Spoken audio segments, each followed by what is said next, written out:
unless you nitwits, ignoramuses around the world, can scientifically prove that it's true. Guess what, nitwits? It ain't true.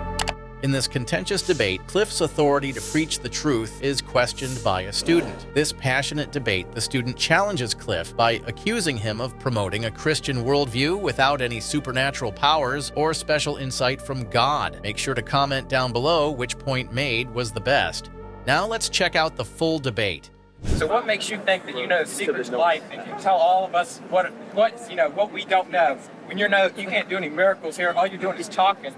Any of us can go up here and talk about anything we want. It doesn't make it true. You're nothing more than a human, just like all of us. Bravo. Well put. What makes you think you know the secrets of life and can tell everybody else about it? Good. I do not know the secret to life. Do not put your faith in me. Do not give me your money. You'd be an idiot to follow me and put your faith in me. But Jesus Christ. Okay, look right there. The evidence is Jesus Christ is reliable. You'd be very wise to, for yourself, read the Gospels, examine the evidence that points to his credibility, and put your faith not in me, but in Christ. Okay. A lot of us have Christian backgrounds. That's just their culture. A lot of people have Muslim, different religions. They're all brought up teaching that was the right way. That's what you think. That's what they think. What it turns out when you get down to the bottom of it, it's nothing more than I think, I believe. It doesn't make it true. You can believe whatever you want. Having faith in something does not prove it or validate it. Exactly. Okay, so you can believe in Jesus, Muhammad, whoever you want. It doesn't make it real beyond your own head. And, Right. So you can go rant and, go on and on about how real Jesus is, how real Muhammad is. It doesn't make it real. It's just a person talking. Jesus is real. Fine. Fine, man, wait a second. That's just fine. But the historical evidence is that Muhammad really lived. Right. And the historical evidence is that Jesus really lived. They may have lived, but it doesn't mean that they were some supernatural. That's correct. You're right. And, just because you say it doesn't make it true. That's exactly right. That's why if you listen to what I said, I did not say, believe in Jesus because I do. No. I think you'd be a fool to believe in Jesus because I do. Instead, what I've asked you to do is, with an open mind, read the source document, the Gospels of Matthew, Mark, Luke, and John, and ask yourself, does the historical evidence point to Christ being reliable or not? Okay. Well, Christ has only existed for 2,000 years. Christianity has only existed for 2,000 years, more or less. What do you think that millions of people all over the world, before Christianity was even thought of, followed their own religions devoutly, passionately, just like you did? Yes, sir. It didn't make it real. Yes. It didn't make it, they'd go to heaven or whatever. It didn't make any of it happen beyond their own culture, beyond their own society, beyond their own environment. They could be Incans or, whatever culture they were raised in. Right. This is pre-Christian. Yeah. Just because Jesus is the flavor of the month doesn't mean that it's true. That's right. 5,000 years from now, Christianity may be forgotten, or maybe something else. Who knows? Just like religions have passed on, religions have, gone in and out of fads and whatever. It's the same thing. It's a human cultural property that's nothing more than a figment of our culture. Good. So you've just communicated your faith. And your faith is religion is simply a cultural additive. Different cultures have different religions. Right. You can't prove that. It's a faith that you have. That's true. You look all right? around the world, there are different religions. All of them have identical things. People like you that are promoting one over the other, claiming, one is superior to the other. None of them have anything other than their talk. They don't have any proof as far as numbers.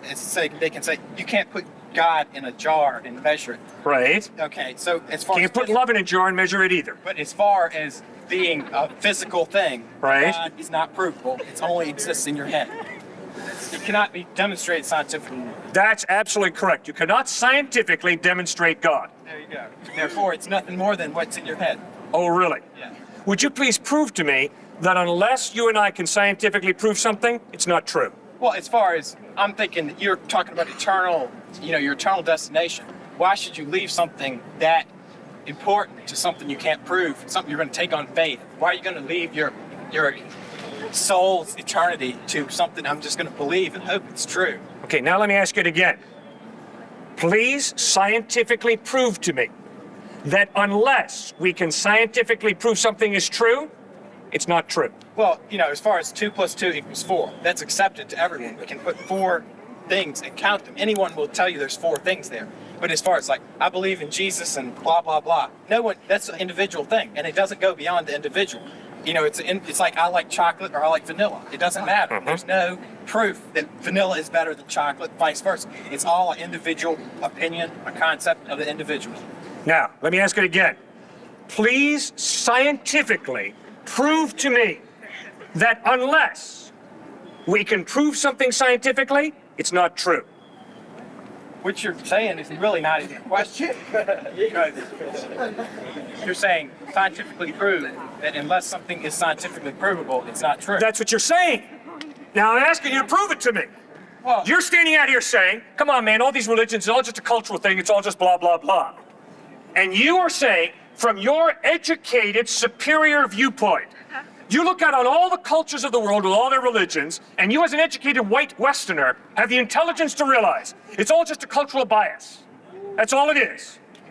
And you have as your big, big faith position, unless you nitwits, ignoramuses around the world, can scientifically prove that it's true. Guess what, nitwits? It ain't true.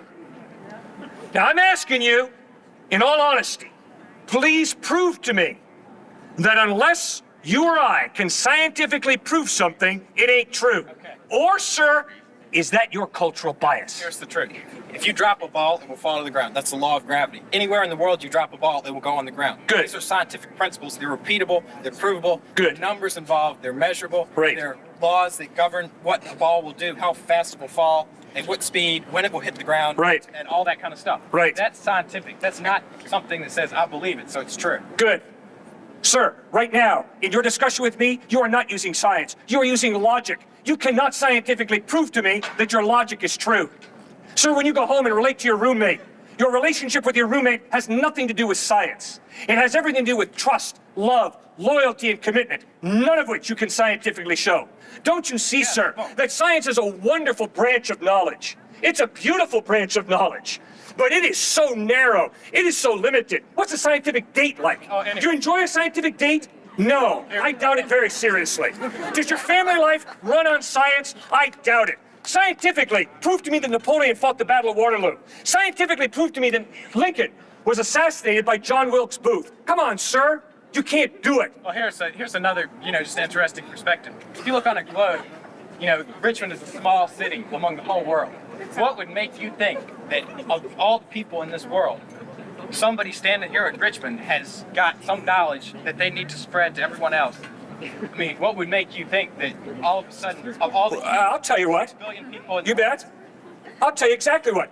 I have a younger brother who's a transplant surgeon. He's involved in genetic research because he transplants kidneys and livers. And guess what, sir? Not all human bodies accept the new kidney or the new liver. And I can promise you, when my brother discovers the genetic way to manipulate a person's genes so they accept the new kidney and liver, he's going to be going all over the world, encouraging people who have to have a liver or kidney transplant to get the genetic manipulation going so their body will not reject the new organ. That is not arrogance on his part. It is motivated by love for people who have to have a new liver or a new kidney. And I can promise you, sir, I am convinced to the root of my being that Jesus Christ loves you, that he's got heaven out there for you. And I'd be a flaming hypocrite if I didn't tell you about it. That's all I'm saying.